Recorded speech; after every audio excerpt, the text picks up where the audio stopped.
ফলতা তৃণমূল প্রার্থী জাহাঙ্গীর খানকে অন্তর্বর্তী রক্ষা কবচ দিয়েছে কলকাতা হাইকোর্ট। সোমবার হাইকোর্ট জানিয়েছে, ওই বিধানসভা কেন্দ্রের নির্বাচন শেষ না হওয়া পর্যন্ত জাহাঙ্গীরের বিরুদ্ধে কোনো পদক্ষেপ করতে পারবে না পুলিশ। বিচারপতি সুগত ভট্টাচার্যের নির্দেশ, তৃণমূল প্রার্থীকে নির্বাচনে প্রতিদ্বন্দ্বিতা করার সুযোগ দেওয়া হোক, তদন্তে তিনি সহযোগিতা করবেন। এখনো পর্যন্ত তার বিরুদ্ধে যত এফআইআর দায়ের করা হয়েছে সেগুলির ক্ষেত্রে রক্ষা কবচ মিলবে।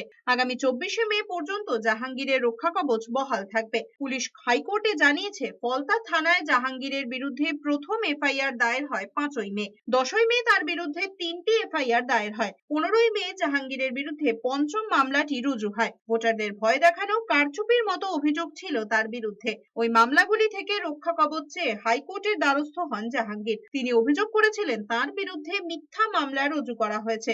তিনি আশঙ্কা প্রকাশ করেছিলেন, ফলতায় ভোটের আগে তাকে গ্রেফতার করা হতে পারে। হাইকোর্টে সোমবার সেই কথাই জানিয়েছে পুলিশ। এরপরেই কোর্ট বলছে, এফআইআর এর প্রতিলিপি 7 দিনের মধ্যে দিতে হবে পুলিশকে। 26শে মে হাইকোর্টের অবকাশকালীন বেঞ্চে পরবর্তী শুনানি রয়েছে।